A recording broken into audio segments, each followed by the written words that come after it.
জীবনে আসলে সব করেছি, সিনেমা করেছি, গান করেছি, নাচ করেছি, উপস্থাপনা করেছি। দিন শেষে আমার এই হিসাবটা যে স্বস্তি দেয়, আমার আল্লাহর প্রতি ভরসাটা যে স্বস্তি দেয়, সেটা আমি কোথাও পাই না। সেই পরিবর্তনটা নিজের সাথে করেছি এবং মৃত্যুর আগ পর্যন্ত থাকবে। A few moments later.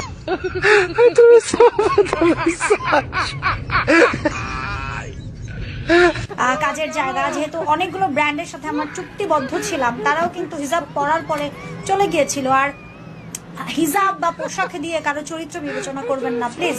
মানুষের চরিত্র বিবেচনা করার জন্য বিশেষ করে আমার সাথে এক গ্লাস পানি খায়েন, এক কাপ চা খায়েন, তারপরে আমার চরিত্র নিয়ে কথা বলবেন।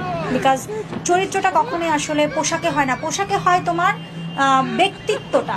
আচ্ছা, আমি বুঝি না আপনারা এরকমটা কেন শুরু করে দিচ্ছেন। আপনারা কি আমাকে সোশ্যাল মিডিয়াতে থাকতে দিবেন না? আমি আলুর ভর্তা চৌধুরী, আমি কি এমন ভুল করে ফেলেছি?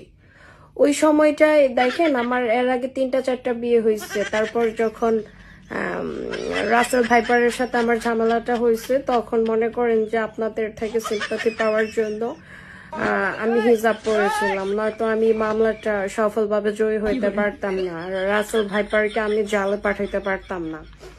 তার জন্য আমি হিজাবটা পরছিলাম, ক্যারি করছিলাম। এখন আমার তো 5 নাম্বার বিয়ে করতে হবে, সো আমার হিজাব পরে থাকলে তো আমাকে কেউ পছন্দ করবে না, আর আমি কচি কচি ছেলে পাঠাইতে পারবো না। এই জন্য আমি আবার হিজাবটা ছেড়ে দিই।